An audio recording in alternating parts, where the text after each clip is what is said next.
All right, hello everyone. Welcome to the Awaken Happiness Now Global Series. Thank you so much for being here with us today. If you are new to me, new to my show, new to my channel on YouTube, please do subscribe.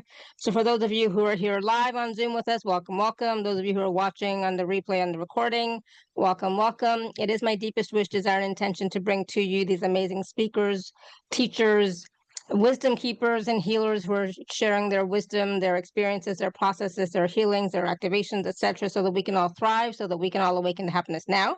And so today, my dear friend Beth Herndobler is back with us, and we're going to be talking about the power of surrender and awakening. And so we have already been chatting a little bit, and so this is going to be quite an interesting conversation for sure.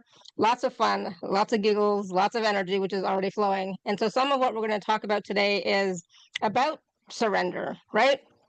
How to tap into and receive needed support to move into what more is possible for you with ease and grace. Why it is easier than you think to establish a daily practice to awaken and expand. How to use the power of your breath and being in the present moment to move through shifts, changes, challenges, chaos, and all the crud of life. So instead of being taken out, you can be lifted up.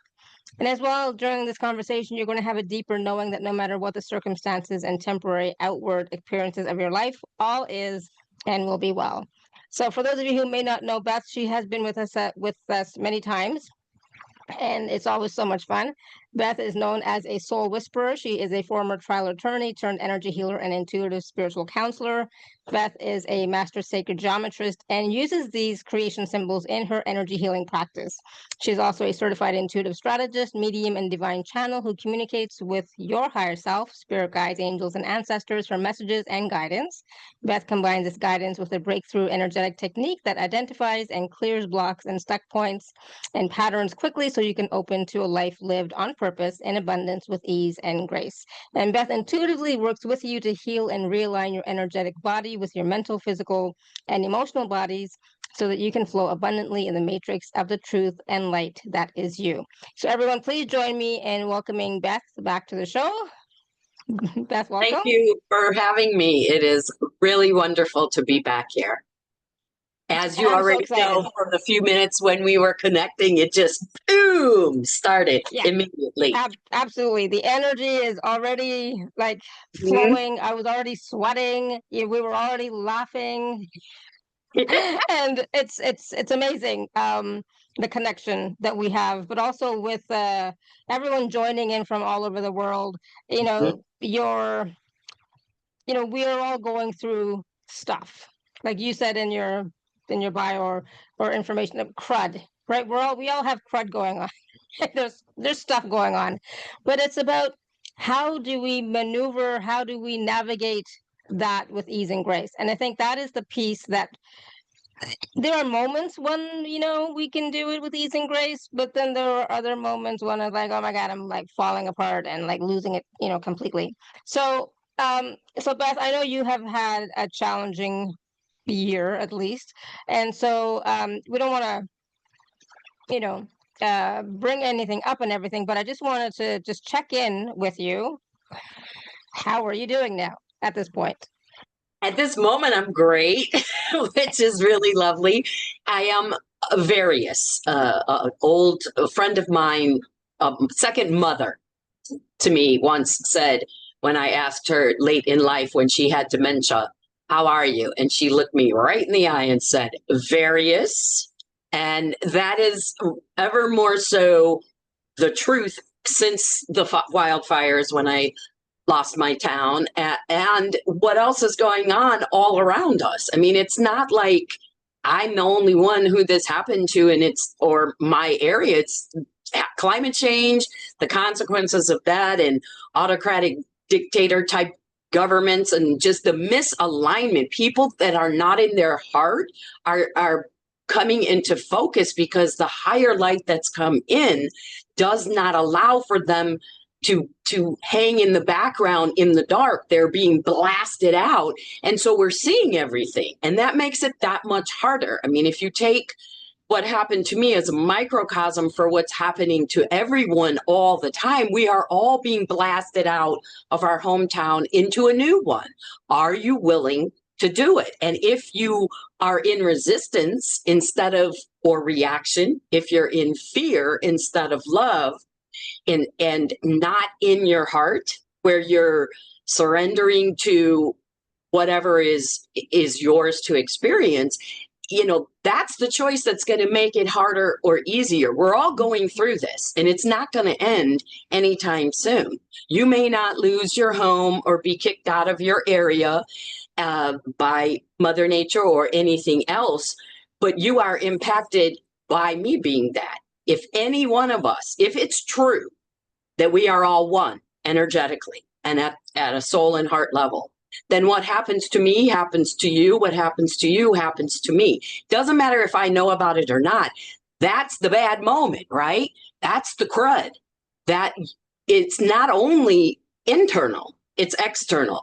So what does it mean to surrender? It doesn't mean to give up. It doesn't mean to give in. It means to turn over.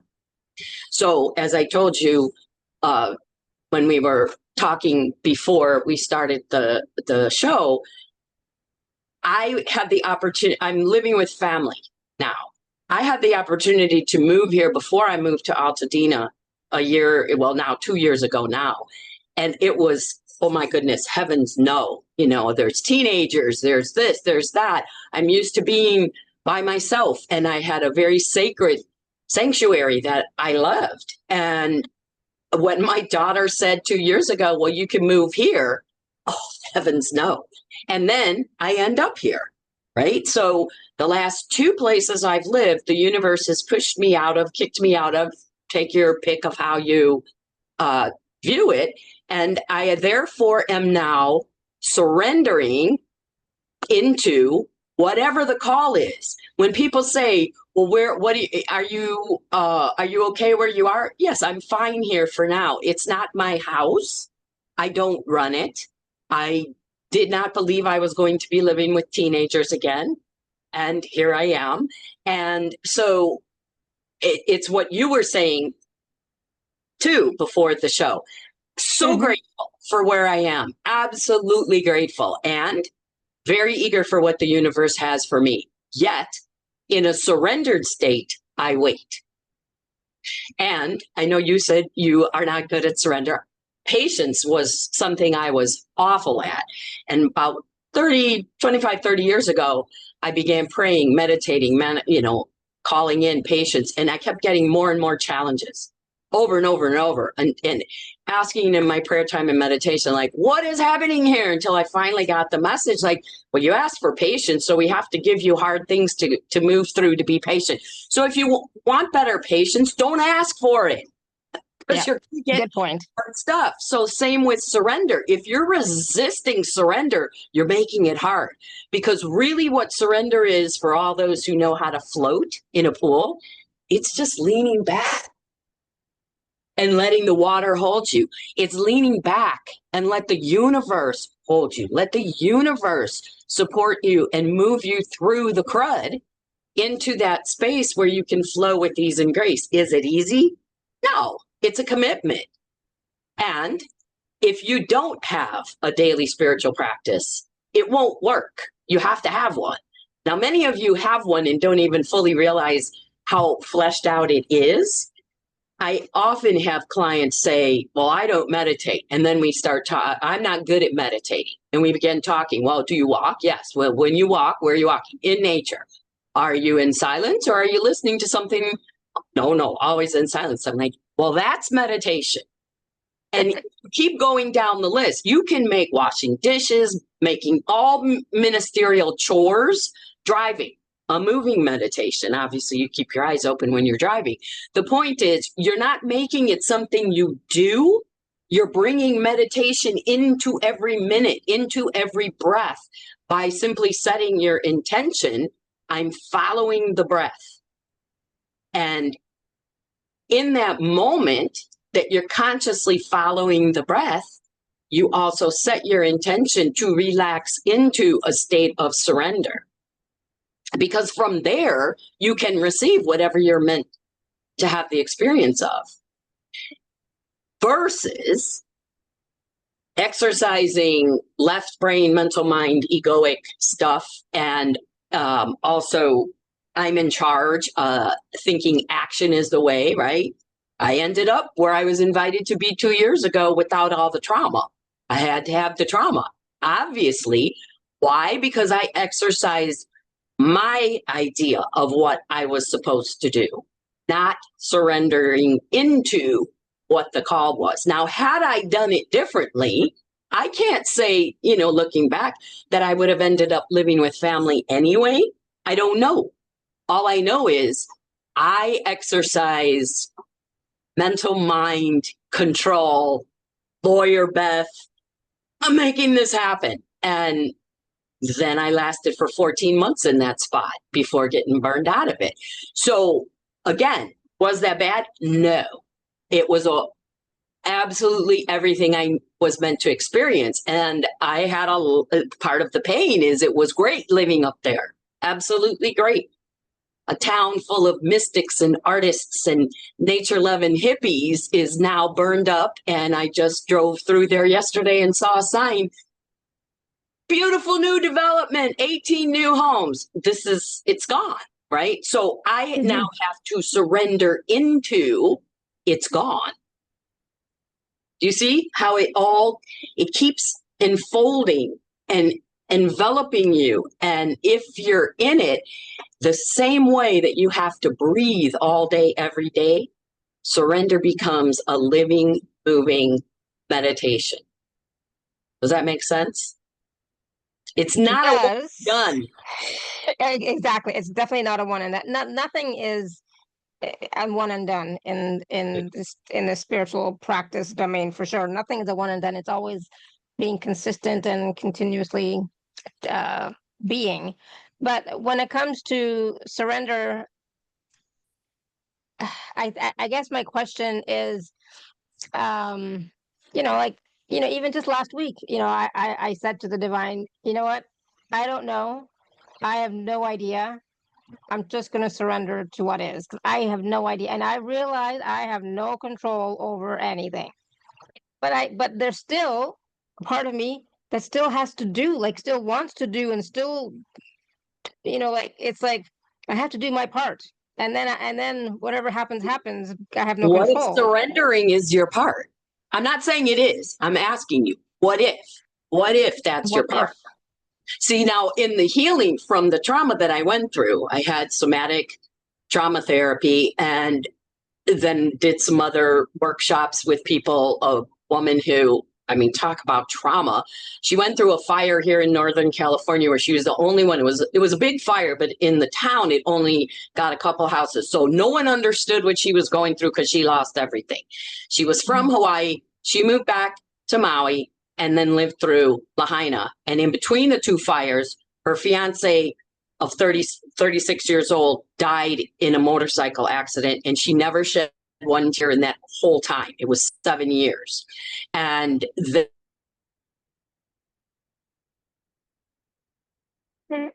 she started falling apart. And when I was doing work, she said she healed was to sleep for 7 months. All she did was go to work and come home and go to sleep. And when I thought about that, I realized that energy, if you're at all entrepreneurial, if you're a self-starter, if you're, as I was a single parent, you don't have the luxury of saying, well, let me just sit here in a state of surrender until I know if it's for me to go to work today. You get up and you go and you do. And then someone tells you later, that's not the way to do it. It's hard to switch. I firmly believe everything I teach and everything we're saying. And it is hard. And I have to remember to do it, because what if how I heal is just go to sleep? That does not feel, even now that I know that is a big part. And whether the sleep is actual sleep or stillness and silence, meditative state of consciousness, it doesn't matter. The bottom line is to heal from trauma, to become still, to become able to surrender. You've got to be in an aligned place with all that is. And if you're having a cruddy moment or moving through trauma, you have to acknowledge that, and you do have to stop the doing, because all the doing is pushing the trauma around the upset, the challenge, you're not actually letting yourself sit with it.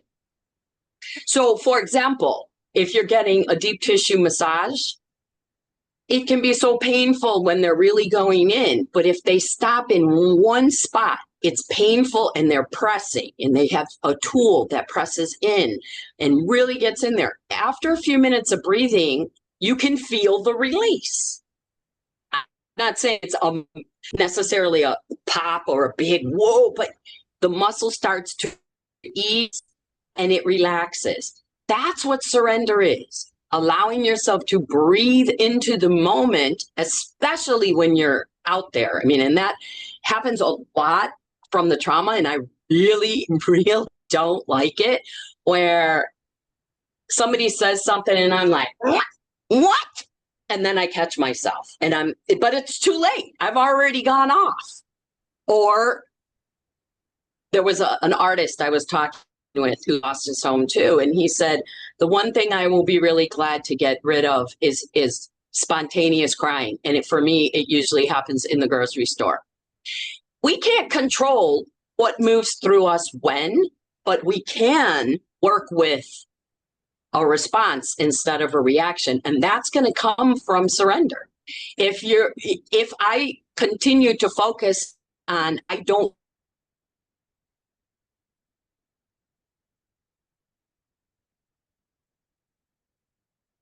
You keep cutting out. I'm not sure what's going on with your internet, but you keep cutting out, Beth. Now we've lost you, I think.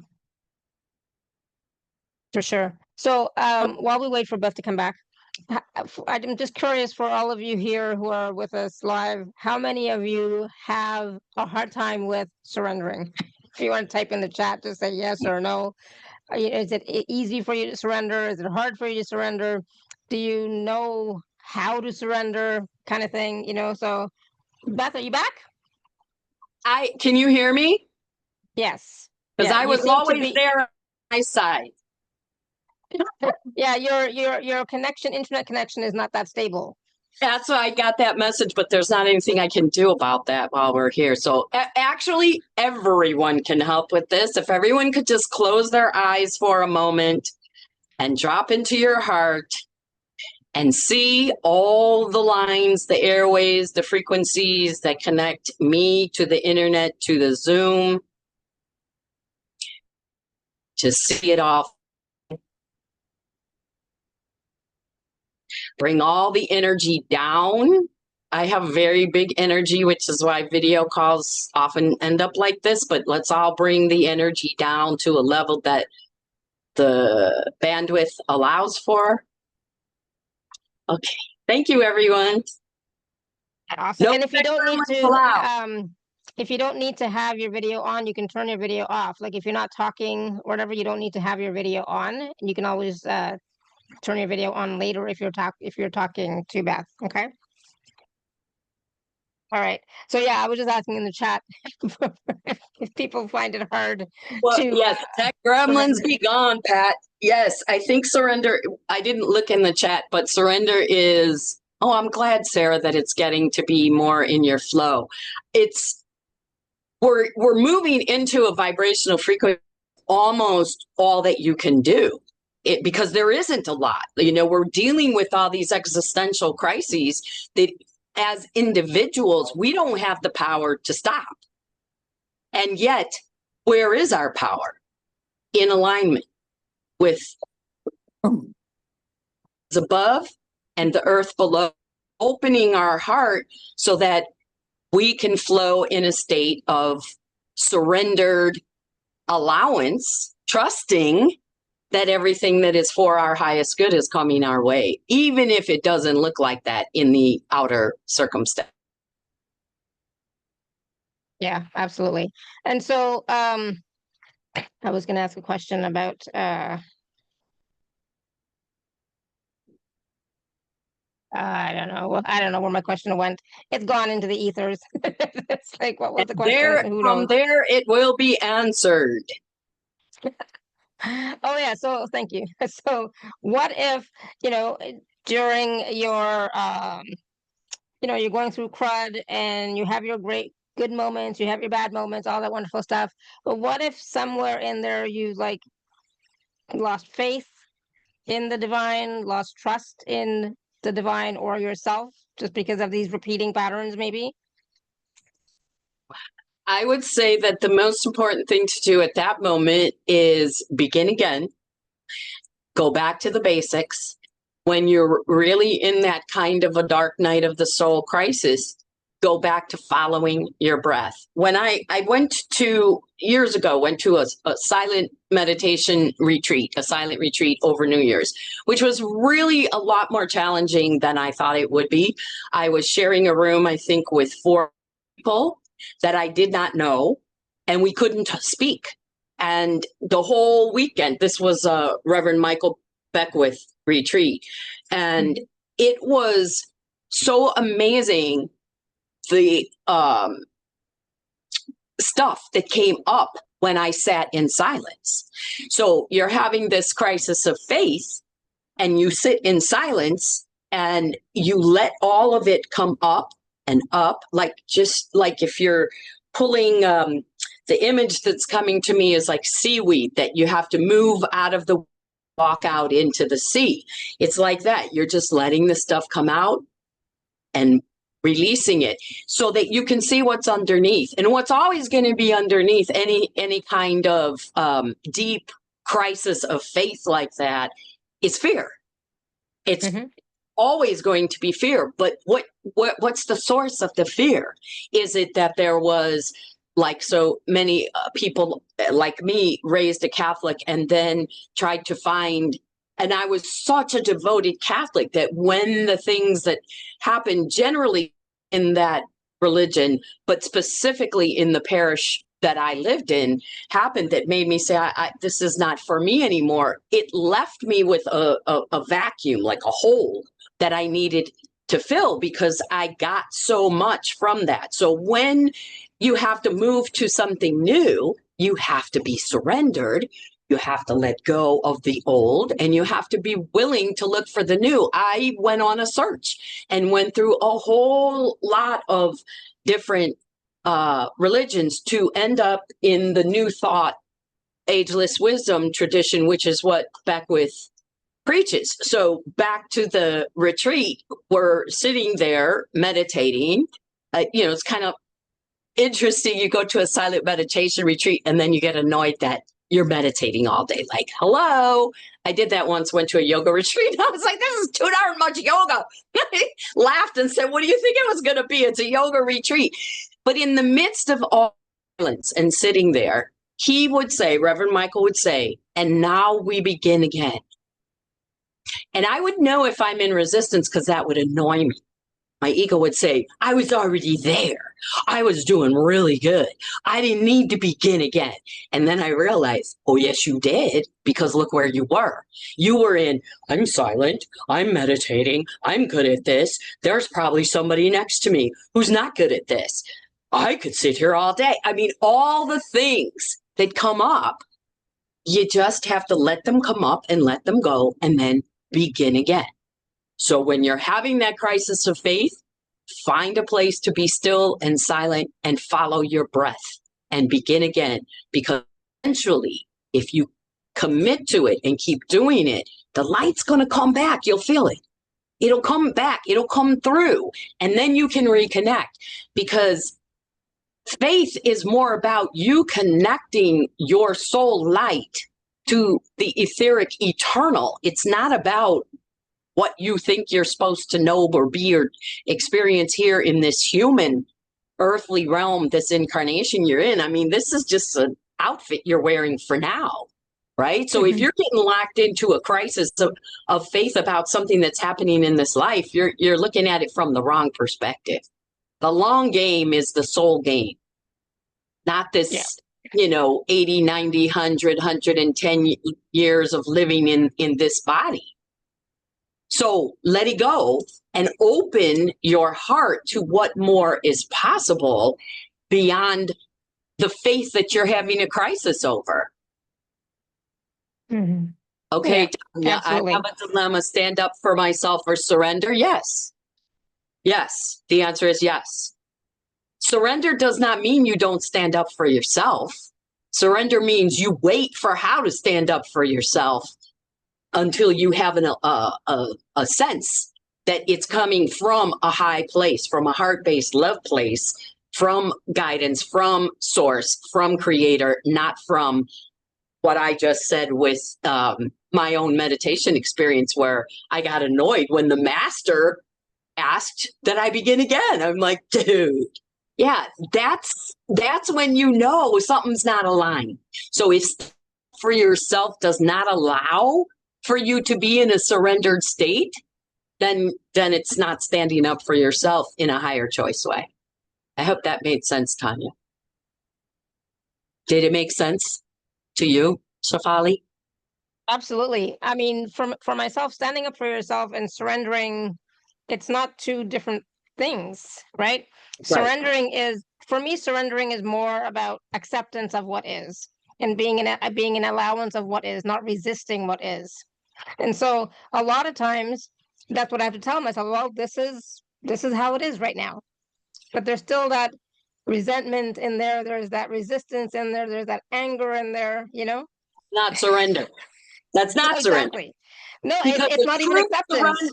A true surrender is that sensation of falling back into the arms of the divine and saying, I don't know, you do, I'm going to wait.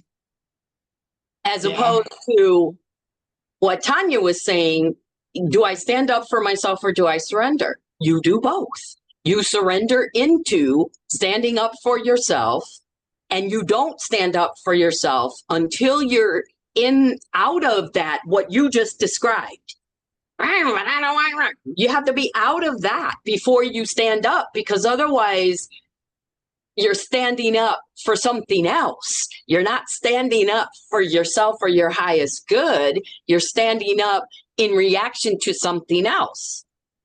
One of the most powerful moments of standing up for myself that I ever had was in law school. And we had big laws, and the property teacher was notorious for he was a very small man, and there were all manner of jokes about all the parts of him that were small that made him be the jerk that he was. And he would always say, if you didn't know an answer, I'll get back to you next time. And he never would. So there was all this stuff around this teacher that people made fun of, didn't like, and our grades were all based on a final exam. So if you were getting lost along the way or didn't understand, you kind of screwed, because your whole grade is one thing at the end. I also went to night school, and most of the people in that cohort had full-time day jobs, bankers. There was even a doctor, teachers, and these people are, we're staying in school till 9 o'clock at night after they've had a full day. Give us some respect. And this guy refused to meet with anybody, to talk about anything. And somehow one day we had agreed a bunch of us would stay. I had a train to catch, because I lived with family, and as I am now. And if I missed that 9:45 train, I couldn't get another train until midnight. So at one point, when he's just going back and forth, and he had just said, my time is better spent doing research than talking to you people. And at that moment, I stood and I said, excuse me, but I have a train to catch, and I want to tell you something right now. Are no better than I am, than all the rest of these people. That you think your time is more importantly spent elsewhere than understanding how you're failing us as students is showing me that you're probably not up to the level that a lot of us are. So I'm going to leave it right here, because you are wasting my time, and I'm going to go catch my train. And the room, and I was in the front, and I had to walk up. You could have heard a drop, because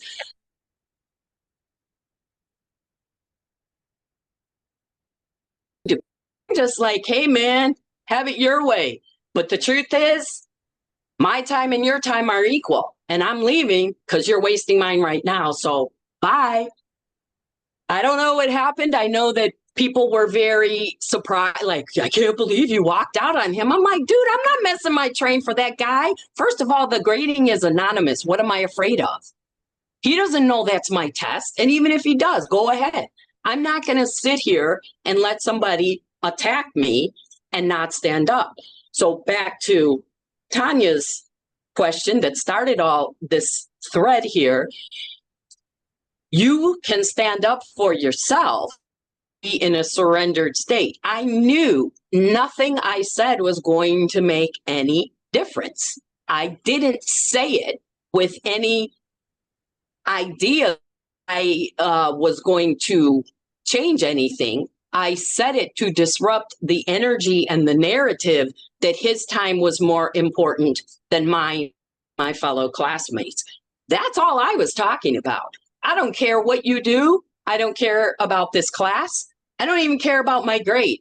I do care about you being allowed to stand up in front of this entire class and say, your time, your worth is greater than ours. No, sir, it's not. Because the very last thing I said is, and please do remember, without us, you don't have a job. So if we're so meaningless, why don't you go wait tables? Because what are you doing here? That's how you can stand up and still be surrendered. I had no agenda other than making my train. I just wasn't going to walk out of there without standing up for all of us in a truthful, honest, surrendered state. And I had no idea I was doing that back then. I just knew, like, okay, that's it. I'm out of here and I got to say something. I'm from the south side of Chicago and you don't tell us that we are not worth anything. And I'm going to really try hard to keep my law school persona on. So I'm like, excuse me. That's where I surrendered, right?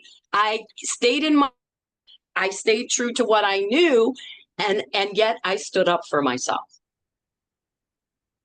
Yeah, awesome. Thank you, Tanya, for that question. And hopefully that resonates with you and gives you some clarity for your own situation. There was a question from Vivian in the chat as well. I'm not sure if you saw, but she says I've had difficulties knowing the difference between surrender and letting other people command their will over me. Now she's going through a divorce. So can you talk about that for a second?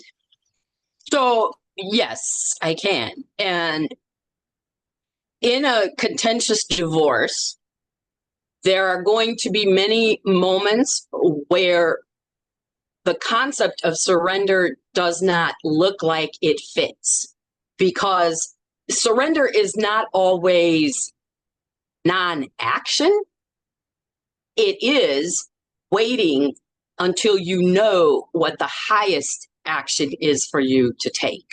So in that contentious divorce, a reaction is going to be where you're just like, and you snap back, you clap back, you get upset about this, that, or the other. I'm trying to think of a small example. So let's say you're arguing over the date of separation because it matters in terms of whether maintenance has to be paid. And you can get all worked up that your former partner is lying and manipulating and trying to get you. Or you can say, I know the truth of this. To surrender into that truth. I'm not going to be baited into arguing.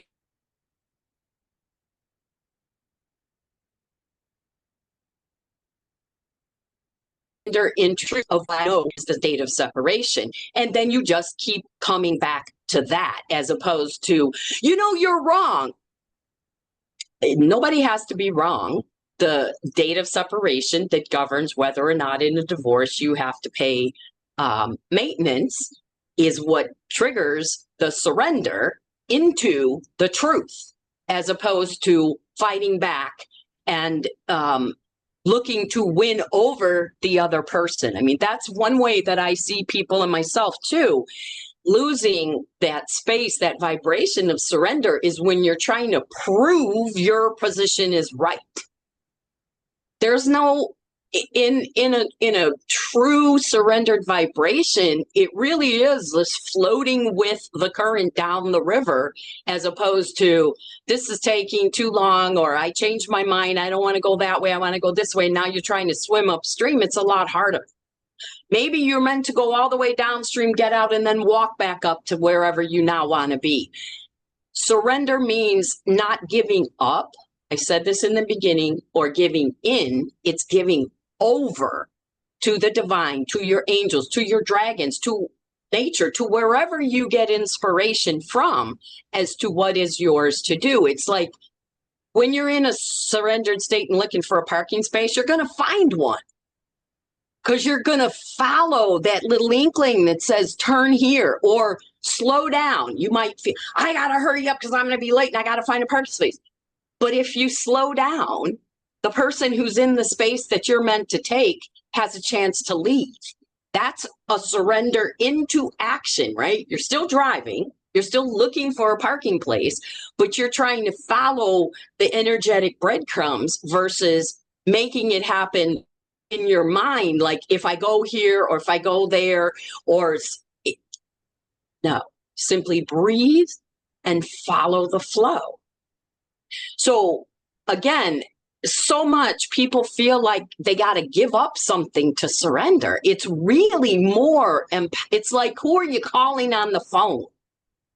If you want to surrender, you need to call creator. You need to call source. You can't call, egoic aspect of your brain and think it's going to give you the answer. It's going to give you a fear-based answer, and that's not going to get you to surrender, because you can't be and surrender.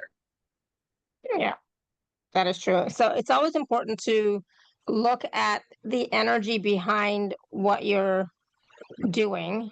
That's right. Using word doing, but the energy behind it. So if the energy behind what you're doing is based out in fear, that's when you should stop and pause and say, okay, hold on. Let's take a step back. Let's take a breath. Let's call on source to fill us with light, love, energy, so that we can get more clarity and move from that flow state, that surrendered state, that centered state, right?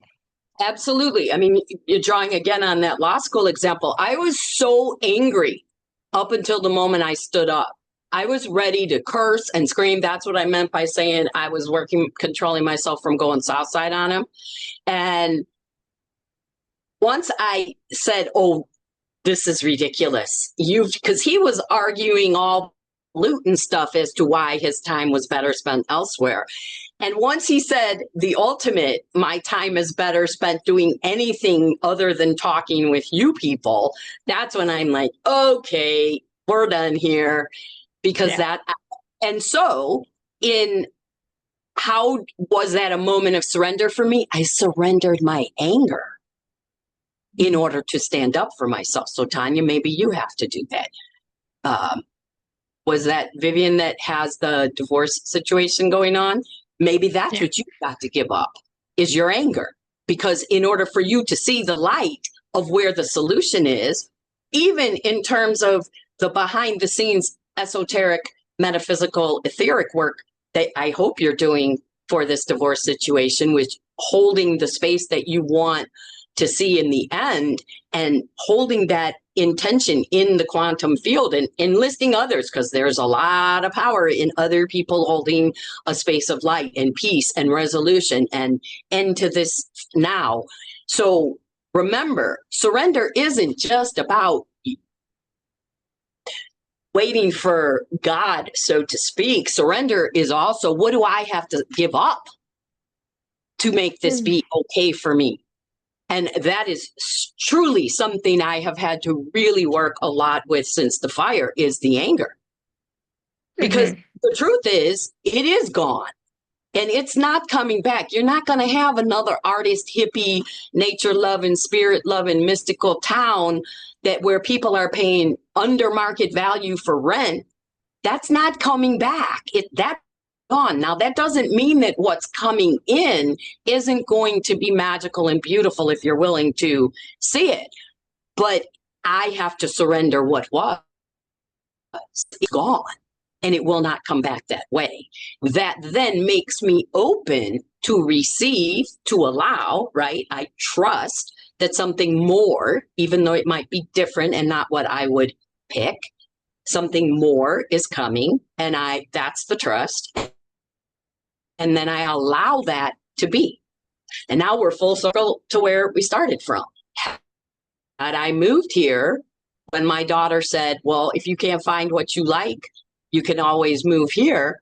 And I said, horrors, never. I said yes, and I'm not saying I ought to have. I don't think I ought to have. I was meant to have the experience I had. And yet, had I done that, I wouldn't have had the trauma. So perhaps some of you, because this is coming through, need to surrender your attachment to trauma. Oh. I don't know who that's for, but I know it I don't was. think that's mine. I'm not attached to trauma. But there's other stuff I'm obviously attached to, but not the trauma part. But there's something else. And Yeah, that's got it. you see what she's doing, everybody? That piece didn't really work. It didn't align with her. Something else does. So she allowed herself to receive the knowing that there is something else she's attached to that is not in her highest good and is keeping her from being in a real true state. Yeah. Yeah. And I know what that is. So and now you can do something, right? Yeah. Yeah. Yep. Beautiful. It's an old pattern, you know, and it comes up often. So it's like, yeah, it's interesting how things you get clarity in, you know, situations like these types of calls. If you're willing to receive, you can get clarity for yourself, for your own situation, if you're willing to receive in that moment. So thank you, Beth. Welcome. All right, so we do have some people with their hands raised, so I don't want to like forget about them, because we have talked about some of the questions in the chat, but there's some folks with their hands raised. So can we take a few questions? Sure. Vivi, you want to unmute? Yeah, And you hi. can just unmute audio. We don't need video. Yeah, thank you very much. This is a wonderful conversation and so timely, and it's so good to see you again, Beth. Over the Yes. years, I've followed you and worked with you. And Thank you. Yes. Absolutely. This is so interesting. So it's mirroring what I'm questioning, wondering, operating for a while now. And then the trust and faith here assuring me in a way that, you know, you release with all the trauma in the past. And thank you, Shefali, also for bringing that up. I'm wondering if it's an attachment to trauma, the numerous traumas I've gone through in my life that I'm most fearful of. And I don't want to make this all about me so much, as opposed to the releasing frequently, as much as we need to, surrendering, feeling peace, and holding on to that more and more, and embodying and grounding that. Is that what we're talking? And surrendering, because I have what I visualize as, I think, my desired path, next steps. Yet I surrender in case there's something more important for me, or, you know, just holding the light. So it's following the surrendering the path, knowing what you want and visualizing it, yet at the same time allowing for something more to emerge, even though it seems that circumstances at this time would direct me in the past, when I was an entrepreneurial type and a female, as you know, Beth, in the male world, that all my own energy, I had to pour into it and do, as opposed to feel. Okay, Mm-hmm. So I'm going to leave it at that, whatever, and thank you. So you're welcome.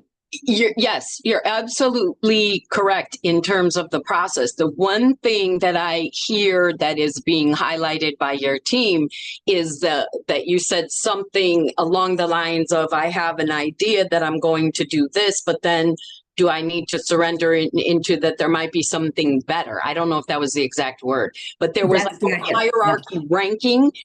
no better. There's only more aligned, right? If we, Okay, yeah. because here's the thing, the earthly realm, this is this realm is founded on opposition, duality, separation, us versus them. And it's what we are cultured and educated, I mean, even theories of evolution and so forth, that prop us up to believing that everything is a hierarchy. It's not. It's just different. So notice, Vivi, where you're us versus them, better versus worse, higher, lower. You want everything to be peace, to be surrender. So, and there's nothing that you said for the process that needs altering. Only one thing is coming out in your field, to just pay attention to where. Oh, I'm missing you right there. Pay attention to where I didn't hear. You didn't hear. Oh, pay attention to where that comes up for you, where you're saying, well, I thought I wanted to do this, but this is obviously better. It isn't even that it may not be, it may be true that this or that is better, but you want to pay attention to where you're doing. You don't want to have that dynamic be your default set point of both your consciousness and your nervous system, because it puts you too close to fight, flight, and freeze energy. If you're always thinking as a set point that there's something that might be better than this, that's not what we want. Does that make sense?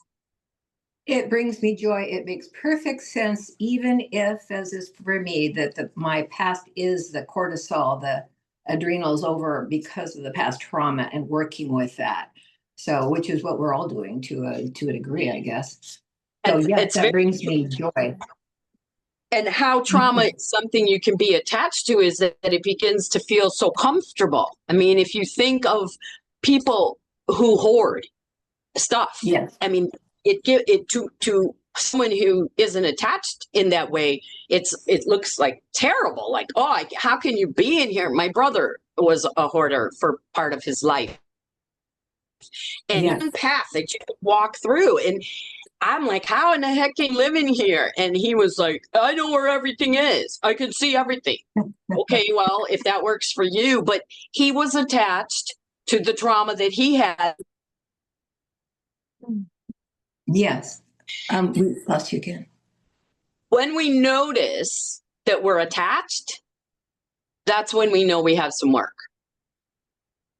That's good. Yeah. Awesome. Thank you, Vivi. Thank you. Thank you very much. Good to connect with you again, Viv. Thank you so much. All right, we're going to go to Sarah. Sarah, you want to unmute? And you can just unmute your audio. You don't need the video. Thank you. I was once told that perseverance is my gift, and it is also my challenge. So then what is needed is discernment. I have found myself many times in my life, well, say with a group that wants to say something like your law class, and then you're the one who stand up and say it. I don't know what difference it made to that teacher, but I know that when I've been in that situation, everybody else backs off and I persevere. It has made a huge change for the person that we had directed that energy toward. I also know that I was a prophet in past lives, and that sometimes I feel strongly there is something I must say to someone. Like, Blues Brothers, I've got a mission from God.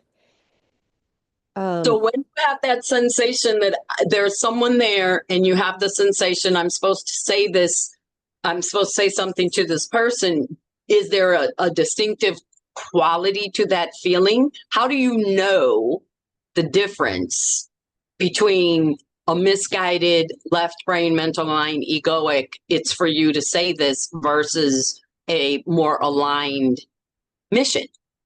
Well, that's the question, isn't it? And that's where the discernment comes in, a pause, a breath, moving into the heart space, dropping your attention out of the head and into the heart, and getting quiet and looking for the answer there. Because my definition of the truth, a teacher said this years ago, and it really resonates with me, still does. The truth serves. If it doesn't serve, it isn't the truth, it's something else. So when I'm unsure and taking that moment of discernment, I drop into my heart and I breathe and say, does this serve? And usually I will get an inkling of how it serves. Often it's serving in a way what I intended. For example, in the law school class, perhaps the way I did what I did helped someone else, because I agree. I don't think it made any difference to the way this teacher presented himself or how I don't know if it did or not. All I know is I don't need to know who's helped, who is inspired, who has a good lesson out of this, of a new way to be, to think, to move forward.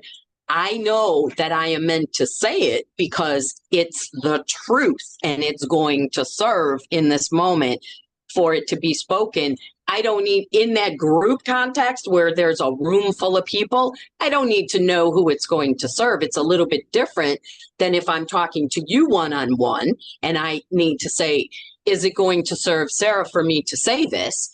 And then if I get the sensation, yes, however I get that, I have a variety of things that might happen, a chill, a tingle, I can scan on it, you can use a pendulum, you can just feel the rhythm of your breath. Does it relax when you think of telling the person whatever you're thinking to say, or does it get amped up? If it gets amped up, then you need to take another couple minutes to discern, is that just nervousness, or is that egoic fear-based programming trying to get you to do something that isn't in anybody's highest good?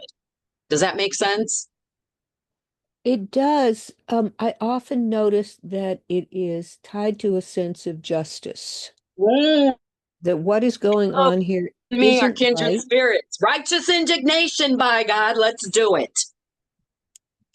Well, yeah, sometimes. And I've been helpful. I mean, in my next life, maybe I should, or in this life, I should have been an efficiency expert, but I had tangled with so many institutions, including the local YMCA, and said, what you're doing here isn't right. This is a better way to do it. And I have found my suggestions had been taken over and over and over.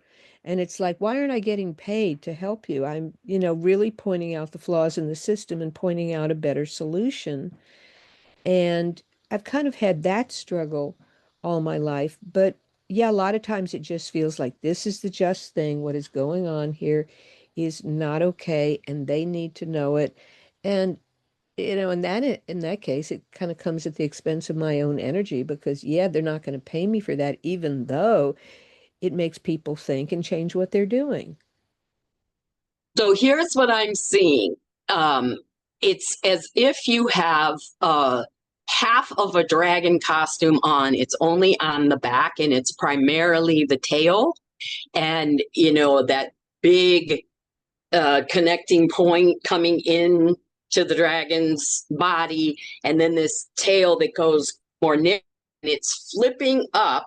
So kind of exposing your backside when you're giving away your energy, your knowledge, and you're doing it in a way that doesn't ultimately serve you because you feel like the energy exchange isn't fair. Like, for example, if the Y has no budget to pay you for consulting, perhaps there's some other way they could compensate you, free membership, whatever. The point is, if you're giving away and of your knowledge and there isn't a fair energy exchange, that's creating an imbalance. And so that's what the energy, the way I'm seeing your energy, that tail up, it wraps over your head, exposed. All your energy is going out that way, all your wisdom, and then you start feeling resentful, and the tail wraps around, and you pull it up to your chest, and now it's all stuck in. You're bound into resentment, if that makes sense, or unfairness, that they're not respecting me for the way I'm respecting them. That's something you need to clear, to release that. And again, this is just how I see energy. It doesn't mean you're a dragon. It doesn't mean you have a dragon tail on.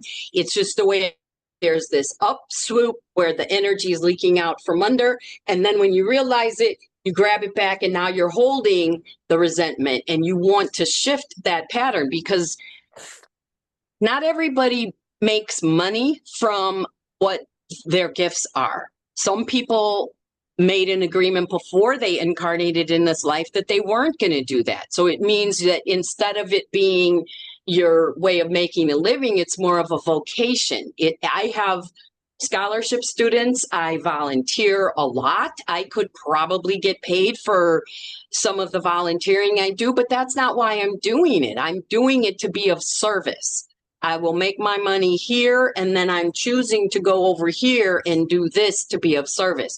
And for you, it's all, you need to distinguish what you're doing, why, differentiate, use discernment to understand what you're doing and why.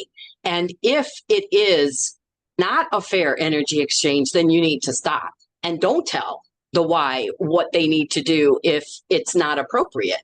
Because when you're not receiving something in kind back, and it doesn't mean they have to do something for you. Using that same law school example, the self-empowerment that I got because I didn't mention this. I went to night school because I had my daughter when I was 18, and I needed to work and take care of her. I was the right age. I should have been in the day class based on my age. Everybody that I went to law school with was 10 to 15 to 20 years older than I was. So me speaking up was also about that too. I'm the baby in the bunch. Who am I to be stepping up and saying something to this whole room full of people who already have a profession? I'm a waitress. I'm a teen mom, and I'm going to stand up and speak my piece. You bet your sweet Bippy I'm going to stand up and speak my piece when you're going to tell me that you're a better than I am because you're a law professor. No, thank you.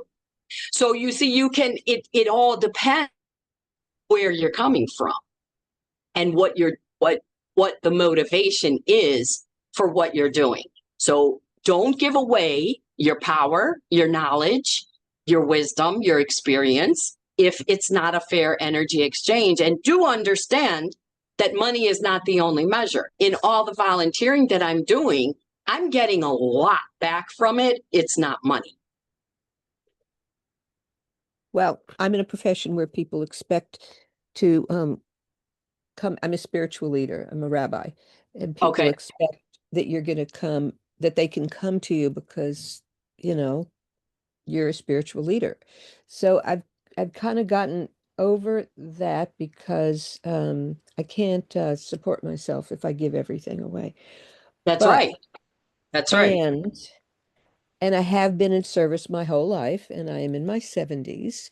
And, there's that part of it. But yeah, I use a pendulum and I try to discern, but I just tangled with someone. It was partially so they would change what they were doing so it would benefit me. I mean, one of the things with the why was they said, we put a sign up on the wall. And I said, I don't wear my glasses into the pool, and I'm almost legally blind. I can't see a sign on the wall. If you're going to let us know, you need to send a group email or put it on the door where I have to be 3 inches from it. And they changed what they were doing, which benefited me and other people. But I've expended a lot of energy in that. I don't need to take any more time from the group. But yeah, I surrender to a lot more stuff, and that feels fine, that I don't have to hold on to it and persevere. But sometimes with something I'm given, it's just like there's this sense that justice must be served and that I have an assignment. And I know that sometimes it has made a huge difference in something that was important to a large number of people. And, I didn't find out for 30 years that I had changed this person's path who was doing a lot of harm. And, that's great. A couple of articles, newspaper were written about it, but I know that I'm supposed to do that. And yet sometimes it's just the discernment. Anyway, thank you very much. You're very Thank you, welcome. Sarah. Let go of that dragon tail resentment, because whatever you do or don't do, that's coloring your experience of it. So work on letting that go. Yeah. Thank you. You're welcome. Thank you, Sarah. That was great. Thank you. That was really helpful. We're going to go to Deborah, and then I do have a question for you too, Beth, but I will wait to see if it's still relevant. So Deborah, you want to unmute your audio? Okay. Hi. Thank you, Hi. ladies.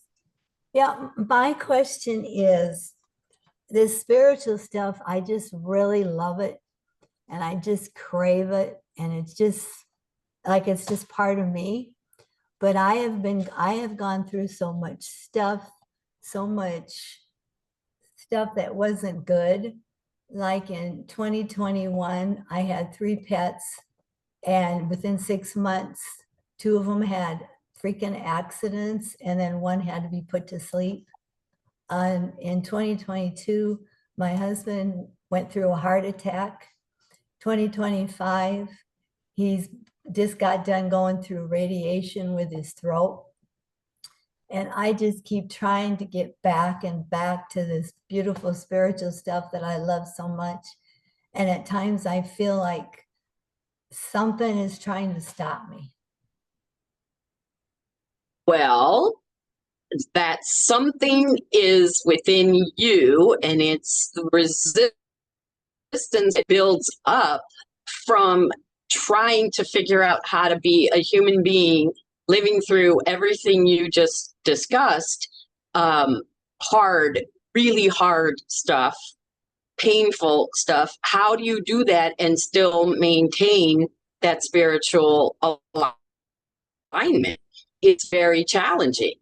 Someone, I saw some people that I was very close to before I moved to California, but I haven't seen them. I was close to the whole family, and I hadn't seen them in like 10 years. And as I was driving to meet them, I thought, if I only could say one sentence about what I've experienced in the last 5 years, what would it be? Brutal and beautiful. And it took me about a half an hour of just driving. It was a long drive of driving and just mulling this over to come up with that. And why is that important in your situation? Because it was what came forth for me first. The pain, the trauma, the loss, everything you've gone through, that comes up first. But what's the other side of it? Because there always is. There is always a blessing in the lesson, a blessing in the challenge. There's always another perspective to be had. And that's how we incorporate that spiritual practice, that connection that you talk about, the beautiful connection to spirituality, how we bring it in no matter what is going on. I heard someone speak recently about their experience at having met some Palestinians from Gaza. This person was in Egypt, and they said, despite everything that they were going through, including starving, the light that was visible, because they all the people she encountered, of course, I'm not saying this is true of everyone, but all the people that she encountered still had the light, and they were very conscious about what was wrong with what was going on in their personal situation, but they still held the light of the possibility that we can all come together in a state of love and light and oneness with the all that is, and have a better expression of life here on earth. And the person that was sharing this said that they were shocked that anyone, and it's not about sides or anything either. It's simply anyone going through a war that can still tap into the light and the love is the truth of each of who we are, is someone that we want to pay attention to, because there's always light to be found if we're willing to look for it. So in all the struggle in all the loss, in all the pain, where is there something that is a spark of light? That's what you want to look for in order to not give up your connection to the beautiful spiritual sensations that you've had in the past. You want to allow yourself to see where that exists within what you're going through. I can't hear you. Oh, can you hear me now? Hello? Hello? Okay. There's an old movie with Diane Keaton called Marvin's Room, and she's taking care of two people. I can't remember who the people are, a parent and someone else. And one of her siblings, maybe it's both her parents, starts telling her how sorry they are they weren't more present, and how terrible it is that she had to do all this work taking care of the sick relatives.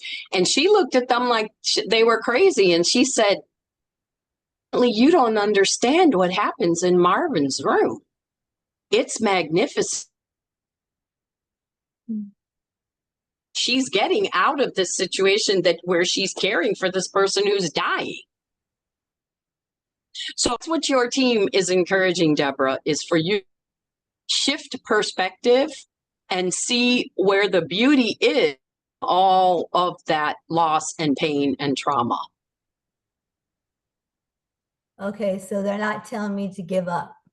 Absolutely not. Absolutely not. Okay, because a couple times I almost did. I understand. I mean, believe me, I've even come to the point in this year since the wildfire and saying, like, I just can't do this. I was never going to kill myself or take any steps that way. That wasn't it. It was like, hey man, call me back. I'm done. Like whatever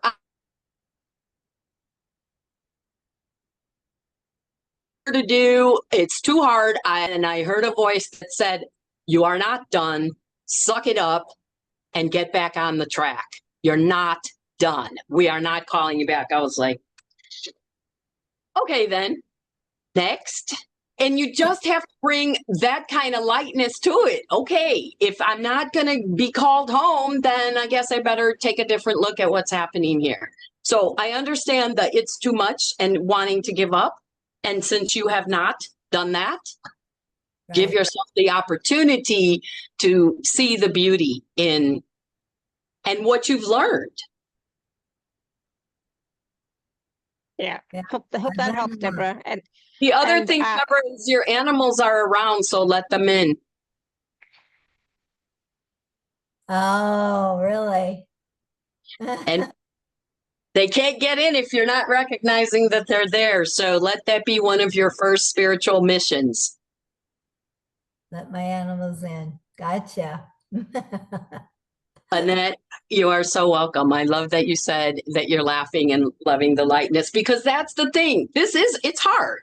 To be a spiritual being in this life is hard, but it doesn't have to be heavy. Yeah. Let it be light. I was gonna say to Deborah, I had that same thought just a few weeks ago. I was like, I'm done. I said, I'm done. I am done. Take me home. I'm done. And then I had the thought in the next couple of days, well, if you're still here, it means you're not done. You still have work to do. That's right. Okay, fine. Okay, fine. Right. And so that's the thing. It's like, if we are still here, there's still stuff for us to do, learn, experience, integrate, process, etc. Right. So, that's right.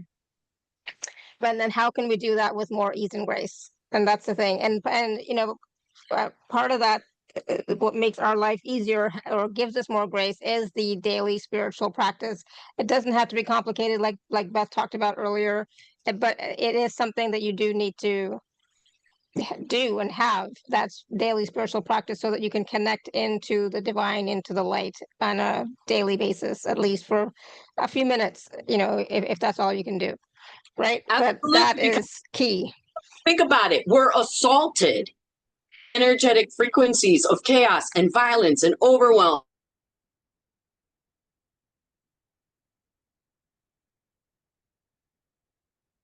Yeah. Rest there, or are you going to bring yourself to a higher frequency? I'm going to choose higher, and I'm going to go higher, which means I have to.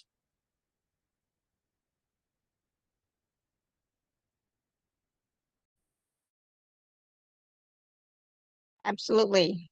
I'm still here. I wasn't sure if I was still here.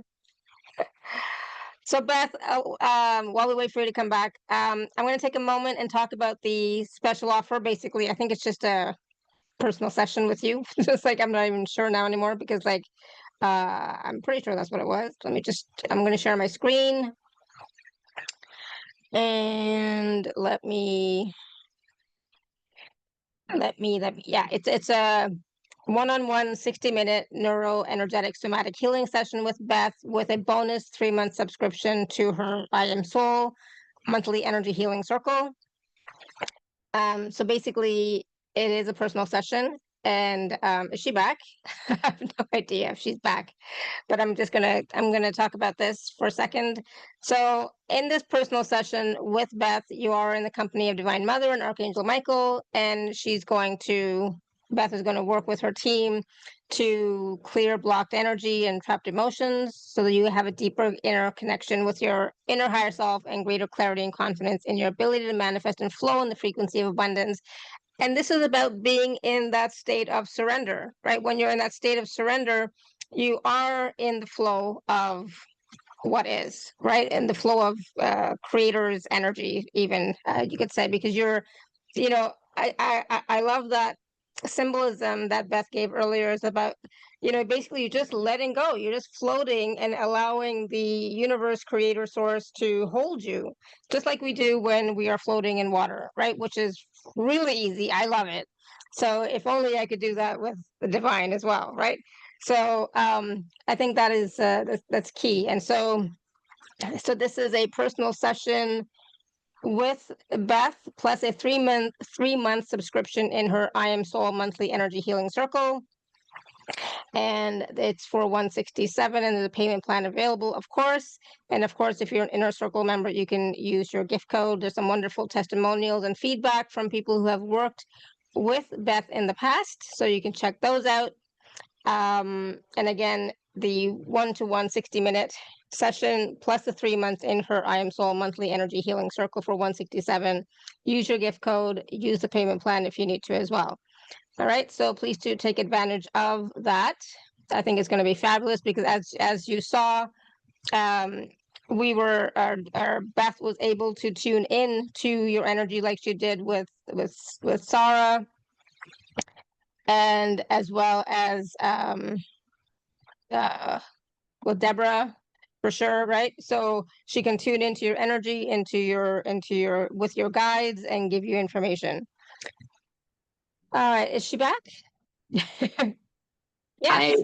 I'm back. I don't know. Am I back on your side? Yes, she is back. So I just went over the special offer package, right?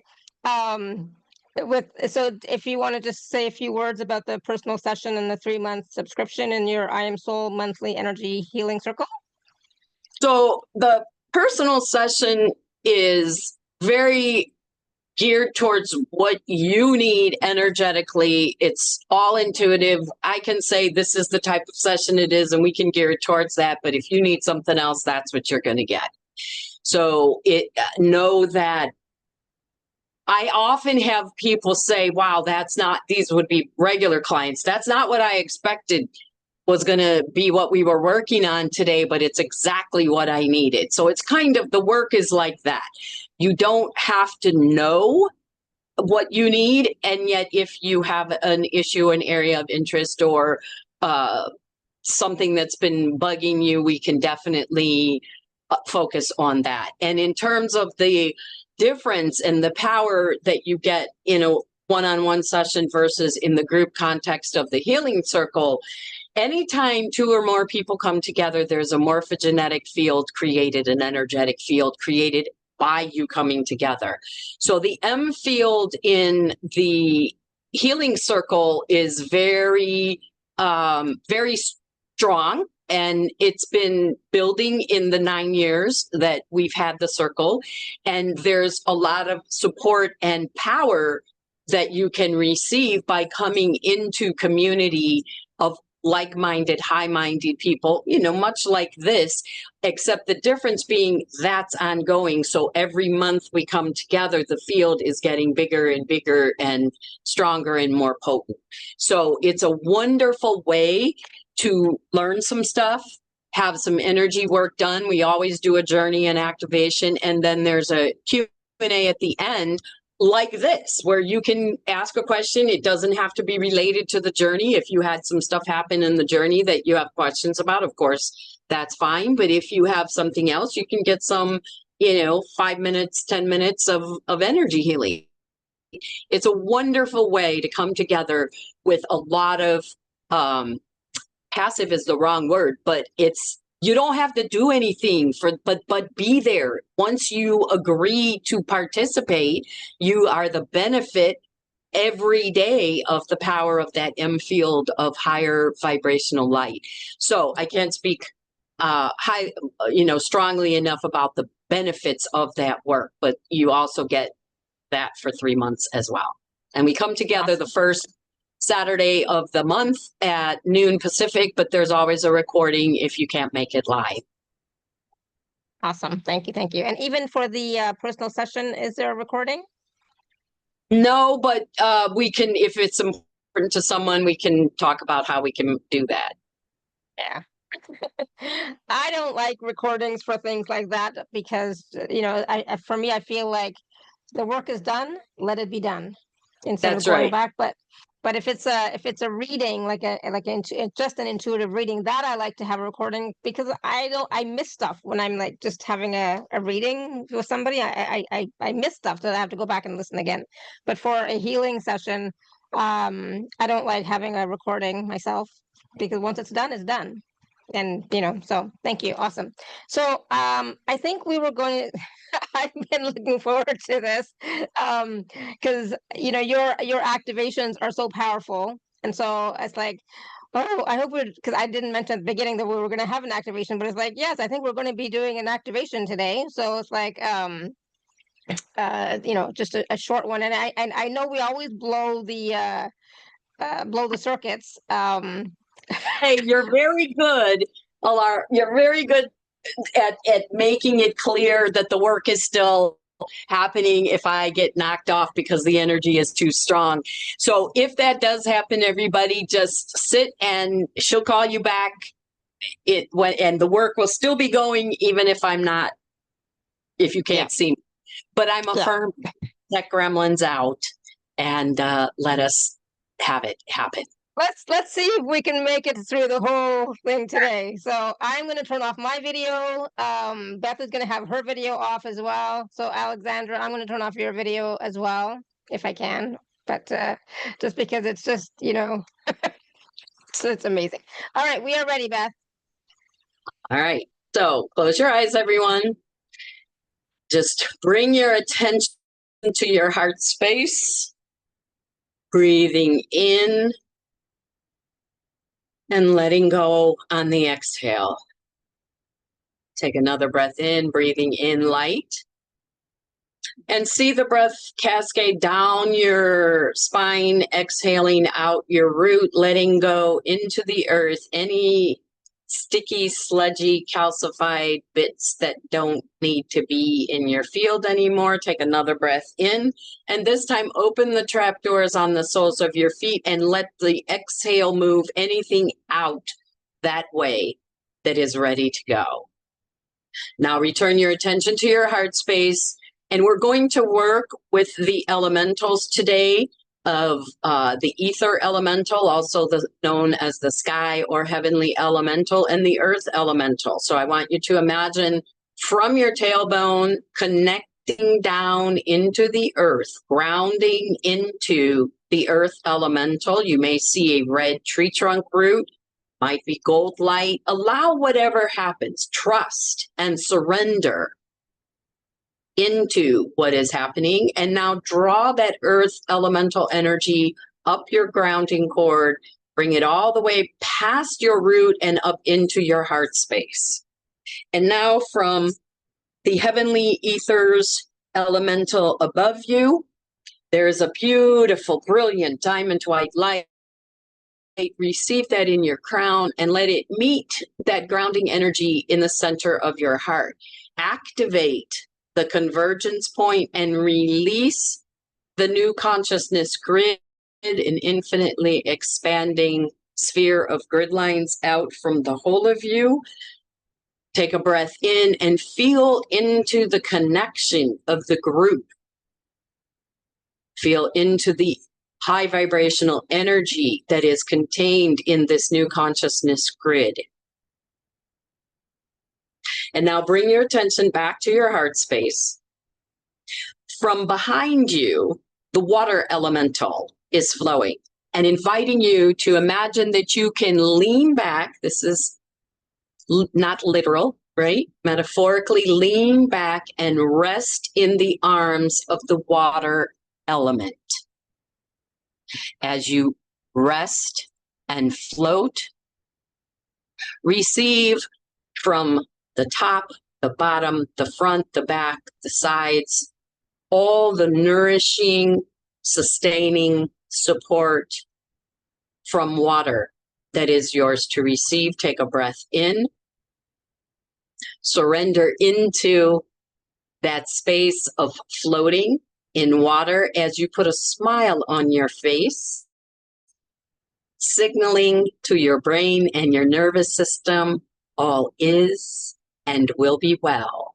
All is and will be well. All is and will be well. Take a deep breath in. And now bring your attention down to your sacral chakra just below your navel. We're activating and engaging the passion, adventure, fun, pleasure center of you, the creative side of you. And from the front, you're going to feel the energy of the air elemental as it gently blows a breeze of surrender, of connection, of flowing with the all that is, all that you are meant to be, do, have, and create in this life is now being supported with the air elemental, blowing it up from your sacral chakra to the power, to the heart, now into the throat, the third eye, and there in the third eye, allowing your brain and that higher wisdom center that is the third eye, the pineal gland, to connect with the air and elementals energy of your passion, your purpose, your pleasure that has yet to be expressed. Breathe in as you allow that alignment, both sides of your brain harmonizing, coming into a sacred state of stability. Feel into your hara line, the identity line that runs from just around the center of your navel, infinitely up and down. Allow yourself to surrender into and receive what more is possible for you. If that smile has left your face, please put it back on your face as you call all your attention back to now. Bring all your conscious awareness back to you and place it in the central channel that runs from the crown to the root in front of your spine. Calling all of you back to you. Take a nice deep breath in. As you repeat after me, I am that I am. All is and will be well. I am the biggest version and expression of my soul that I can be. And so it is, and so it shall be. Now as you take one last deep breath into the energy of this activation, begin slowly to open your eyes and take a look about the space that you're in, noticing what you notice, what's shifted or changed, how the light seems, maybe the air feels different. In this moment, we're just allowing the energy that we have called in to integrate into your physical body, that more dense energy. Take one more breath in. Ah, there you are. And at least from my end, it seems we made it through without me getting kicked off. Is that true? Did we make it? Yes, we did. We I did kept it. my energy. I did the best I could to pull my energy over there so it wouldn't blow it up. I have a clicker for my car, and my grandkids are driving now, and so they drive my car, and they're like, Gigi, what do you do, man? You change this battery and this clicker doesn't work. We just gave up now. We don't even change the battery anymore. It just doesn't work. Some things just get blown out. Exactly. So I'm glad we made it. So we did it. We made it. How's everybody doing? I know for myself, I'm looking at myself in the video here, and it's like, oh my God, my face looks like it's like so bright. Mm-hmm. I swear, You do did look not much look this bright brighter. before. Yeah, I definitely, I look brighter. I was yawning through the whole thing. I had tears, not tears per se, but water coming out of my eyes. So there was a lot of shifting happening. But yeah, I look great. Good. Yeah, see what happens when you let yourself tear, cry, feel, and then you look radiant. And I have to say, the falling back into the water, oh, that was like amazing. It's like, oh, because I just felt like I try so hard to like keep everything under control and like, like standing up straight, keeping it all together and just letting myself go. It was like, oh, so freeing. It was like, oh my God. So that was amazing. So thank you. You're It welcome. was And like, remember that sensation of calling in the water elemental to fall back into. That is something you can do in the moment. You're out in the world and you're feeling whatever you're feeling, overwhelmed. Find a place where you can just close your eyes for a second and take a breath and call in the water elemental to fall back into. It's a tool you can use anywhere. Well, I'm going to theoretically. use it. I'm going to use it all the time because it was Not like, it while was amazing. driving. And I felt so good. I have to admit, it's like, I feel like I just had like a massage or like so deep and restful and it was great. Beautiful. That's Thank you. wonderful. Michelle says, thank you so much. Wisdom today. Good. I'm glad. Tina, my glasses still need to be on my eyes. Yawning, eyes watering from so much yawning. Yep.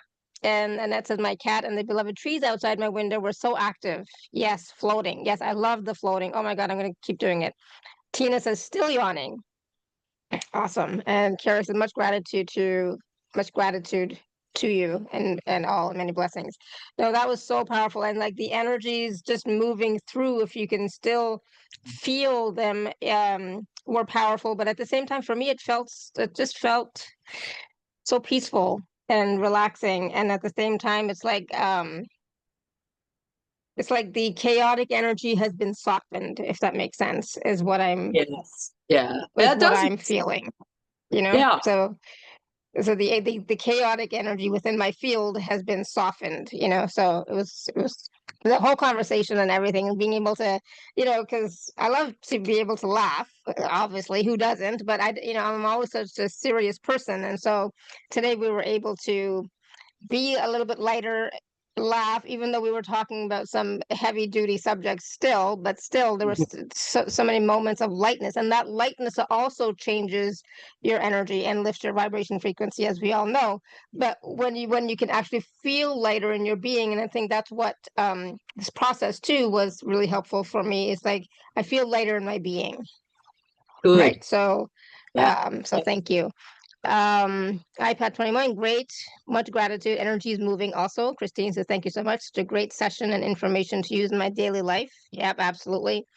Vivi says, much love and gratitude for your wonderful real help. Oh, good, awesome. And Tina says, thank you. I truly needed this, the peace that I needed. Yeah. My mother-in-law crossed over this weekend and a lot of emotions have showed up. So appreciate it. Oh, I'm so sorry, Tina. Sending you a big hug. Tina, I feel her Go ahead. tapping your right shoulder, so stay tuned into mother-in-law because she is there with you. So that was for you, Tina. Okay.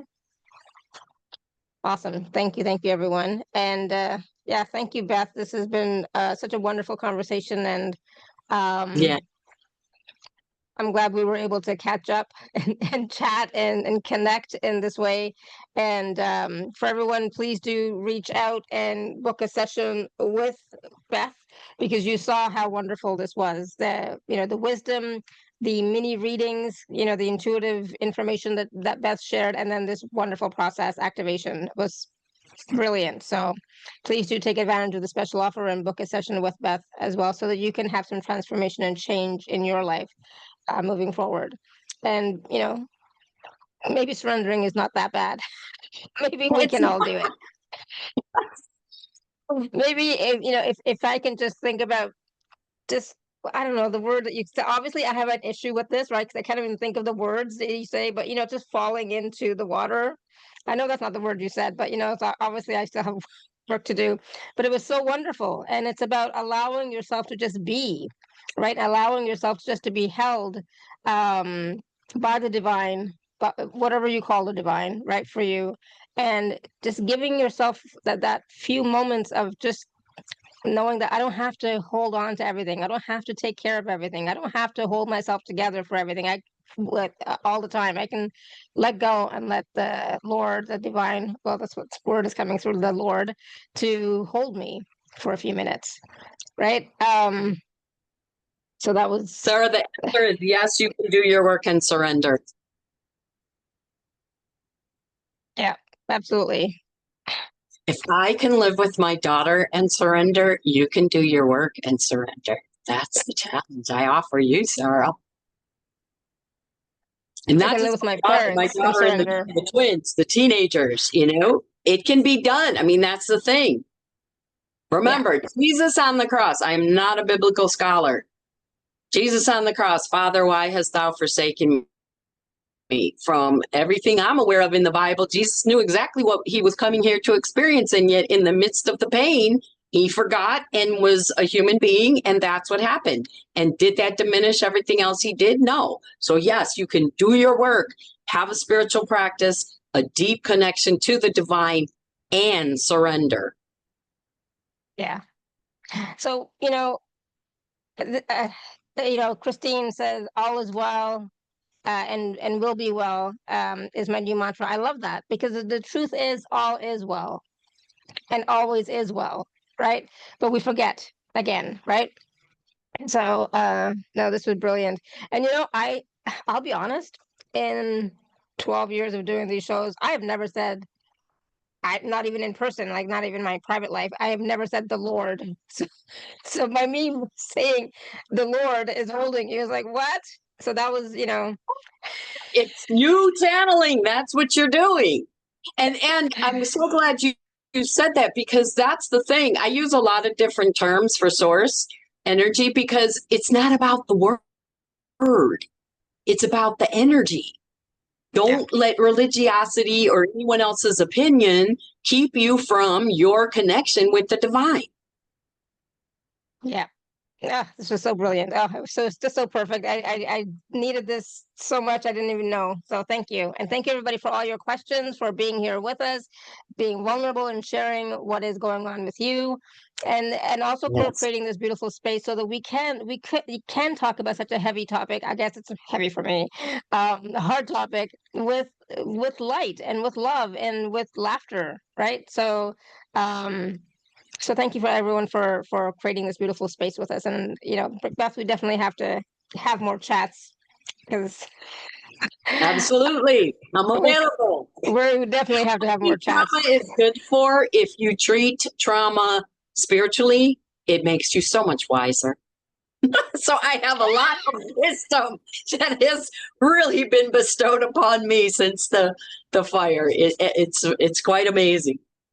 Yes, I think we are all so wise. It's like when I look back on my life, it's like the amount of trauma. It's like you got to be kidding me. It's like, okay, enough now, enough now. We're good. I think I've learned everything I have to learn. Is that true? No, that's why I'm still here.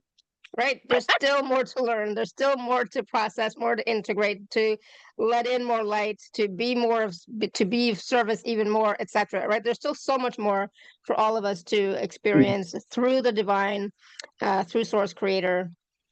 And that's why we're still here. So, again, thank you so much, everyone. Again, please do take a look at the special offer page. I will have the recordings out in a little while, so you can go back and watch and listen again. Receive all the wisdom again, go through the process, the beautiful, wonderful activation again, and receive. Okay, we'll be back tomorrow, same time, same place. So thank you so much, everyone. Thank you again, Beth. Wonderful, wonderful. So until next time, may you continue to be blessed with an abundance of joy, peace, love, happiness, prosperity, and radiant health. Sending you all so much love and blessings. Bye for now, everyone.